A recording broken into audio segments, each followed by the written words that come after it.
7th of September, Boris Johnson said that we had until the 15th of October to get a decision on whether or not there was going to be a deal. Otherwise, we would have to walk away from the talks to start preparing for a no-deal exit from the transition period post-Brexit. That, of course, is the 31st of December this year. Well, it's already the 15th of October. This, of course, is the first day of a two-day EU summit in Brussels. The 27 EU members attending.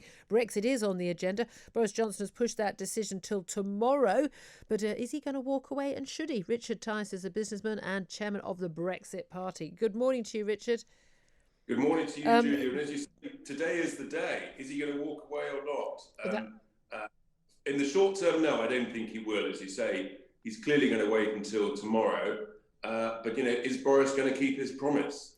Well, this is the thing, isn't it? I mean, the expectation is, of course, he won't walk away. He's certainly going to wait until the end of the summit tomorrow, which makes sense, I think. But Lord Frost, his chief negotiator, he has apparently advised Boris Johnson that don't walk away yet. We're pretty sure we can do a deal in November. And there have been some interesting developments lately. We know that the Michel Barnier, the EU chief negotiator, hasn't been given a new mandate by the EU 27. But we do know, of course, that the major European Union business organisations did write a letter to the EU and other EU leaders yesterday, basically calling on them to agree a Brexit trade deal, to stop basically, refusing to compromise, and saying how vital it was to get a deal for them, which is interesting.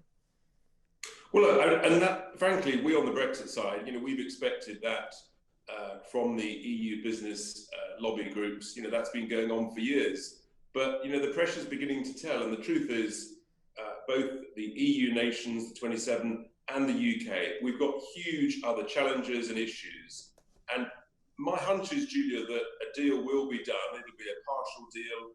There'll be all sorts of noise and bluster, and we'll probably drift beyond this summit over the next couple of weeks. The temperature will rise, people's frustrations will rise, but eventually, sometime early November, I would expect, a partial deal will be done. It'll allow both sides to maintain some of the respective red lines, but actually then people can say, look, a deal has been done. And it may be that it's phase one of a 2 or 3 phase series of deals that's done over the next 12, 18 months.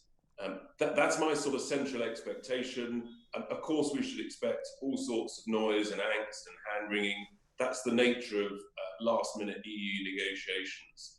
Yeah, I mean, this is the thing. These things always go down to the wire, and imposing a deadline at the 15th of October still doesn't stop the final date being December the 31st. If there is a deal, of course, that means there's less preparation for businesses ahead of January the 1st. But if there isn't, will businesses have enough time to prepare?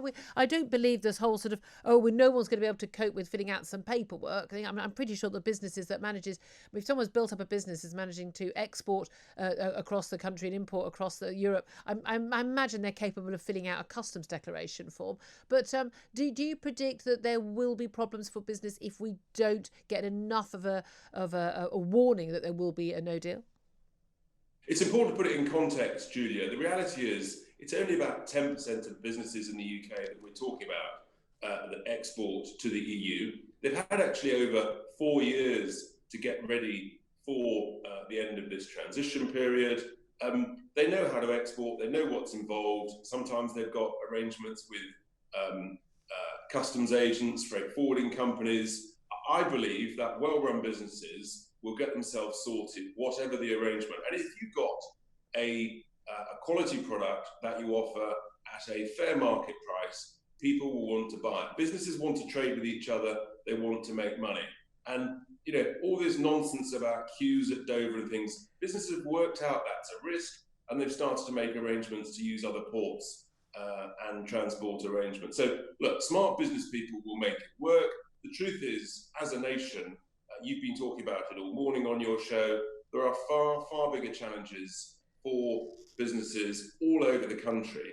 And Brexit is really just a pimple on the nose of the challenges that businesses and residents in the UK face today. Just finally, I know we're late for the news, but I'm going to ask you anyway.